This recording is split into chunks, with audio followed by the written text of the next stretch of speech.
Gagnon. Bruce is a resident of Bath. He's here at Bath Iron Works lots of times, calling for a conversion from the military economy to building something that we actually need. And I give you Bruce, who's wearing his Veterans for Peace hat today. He's in so many groups that couldn't put a list them all. I guess I'm still using this mic. Try a different mic. Try a different mic. Which one?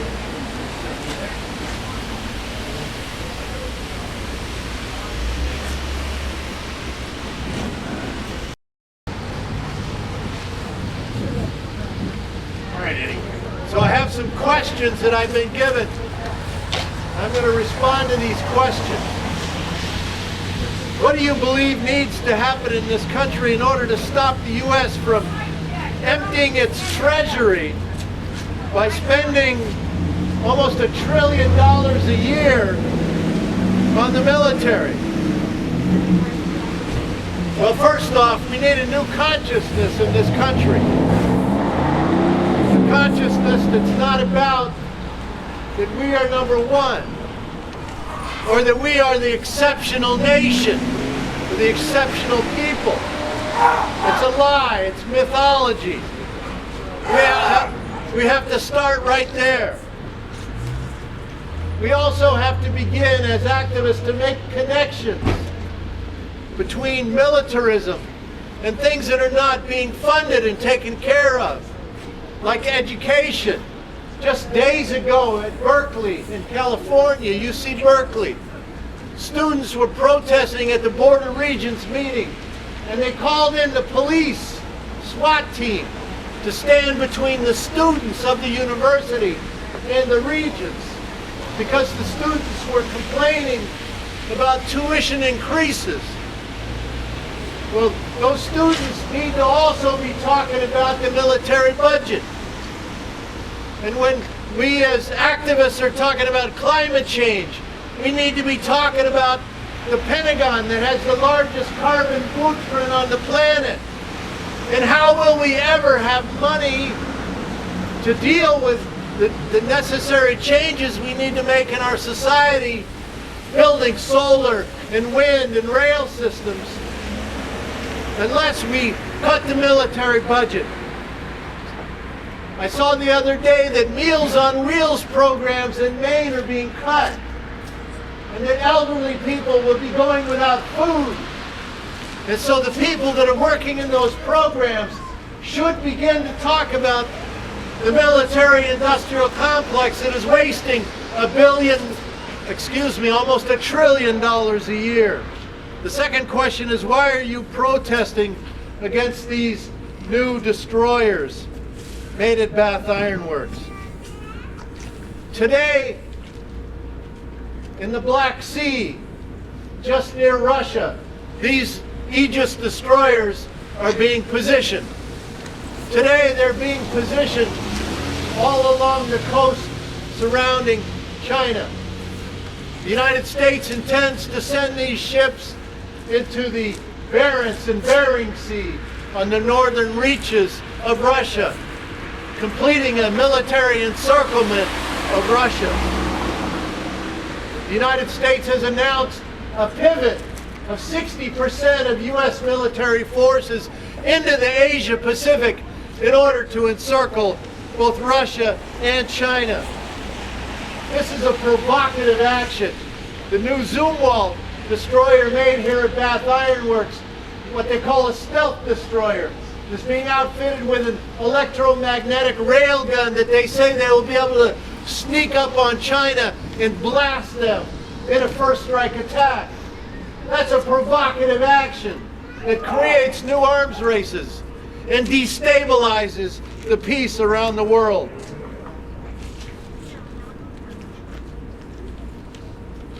So what is all of this about? Why are we trying to surround Russia and China?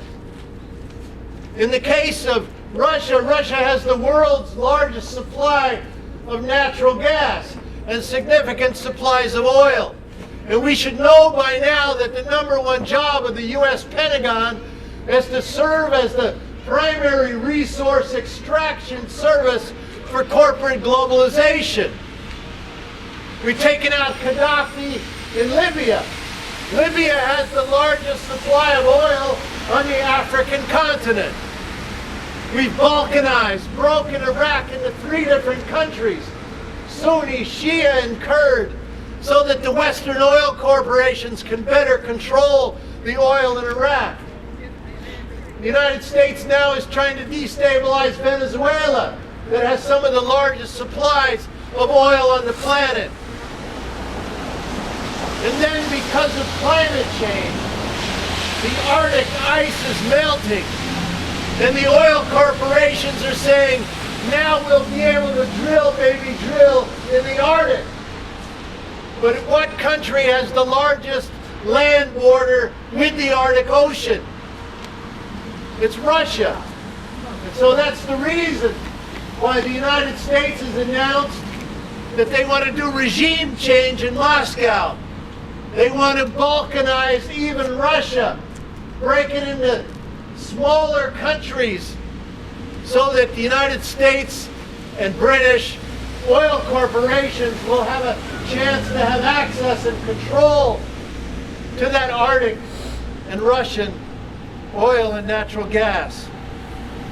It's provocative, it's dangerous, it's deadly, it's destabilizing, it's highly expensive. How can we afford war with everybody? The only way we can afford it, according to Space News, an aerospace industry publication, the only way we can afford it, they say, is to defund the entitlement programs, which officially are Social Security, Medicare, Medicaid, and what's left of the welfare program.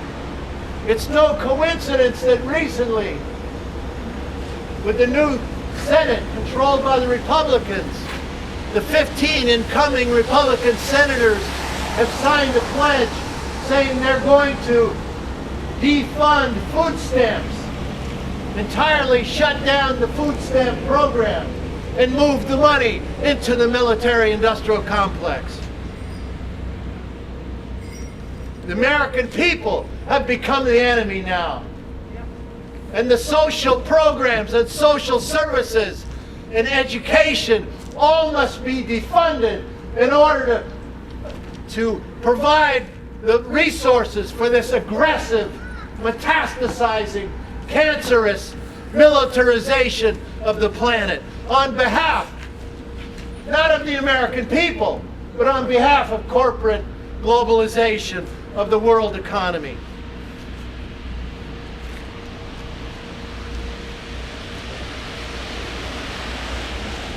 One thing I've learned over the years is that people on Jeju Island love their children. They love to laugh. They love their food. The people of Russia and China and Ukraine and England and Germany and Maine and California and New York and Florida, they love their children. They love to laugh. They love to share food with their family. We're all one human family. But this cancerous military-industrial complex turns us against one another in order to control all of us. Being out here today might seem like a small matter. It might seem like an ineffective protest to you. But I want to tell you a story to finish. I was a young Republican for Nixon in '68. I grew up in a military family, living behind the barbed wire fences on Air Force bases. In 1971, I tried to join the Air Force during the Vietnam War, and I flunked my induction physical. I had to get a waiver to get into the military, when most people of good sense were trying to get waivers to stay out of the Vietnam War. And outside my base in California, there was an airlift base for the war in Vietnam. GIs would come from all over the country to fly to Vietnam. And on the weekends there would be small protests, 10 or 12 people out there every weekend outside the gate. And I know what they were thinking. They're holding their sign and they're saying to themselves, Do you think it does any good? Do you think anybody's paying any attention? And little did they know that in the barracks, we were talking about those people. In the chow hall, we were talking about those people. On the job, we were talking about those protesters. And they created a dynamic, an energy, where sparks flew. And my mind was liberated. My heart was unleashed. And I became a peace activist inside the gates of the military-industrial complex. So we never know what sparks we create when we come here to places like Bath Iron Works. We never know what hearts are changed by coming here. Kierkegaard called it a leap of faith. And I agree. And I thank you all for continually taking this leap at Bath Iron Works and other places where we go to bring this message that we love this planet. We love the people of this planet. We are all one family. We are all related. And we're going to stand together, hand in hand. Let's do that. Let's stand together, hand in hand, and let nobody break us, ever. Never. Ain't gonna let nobody turn me around, turn me around, turn me around. Ain't gonna let nobody turn me around. We're gonna keep on a-walking, keep on a-talking, walking to the freedom land. Ain't gonna let no warships turn me around, turn me around, turn me around. Ain't gonna let no warships turn me around. We're gonna keep on a-walking, keep on a-talking, walking to the freedom land. Ain't gonna let no climate change turn me around, turn me around, turn me around. Ain't gonna let no climate change turn me around. We're gonna keep on a-walking, keep on a-talking, marching to the freedom land. Thank you, folks. Thank you. Thank you, Bruce.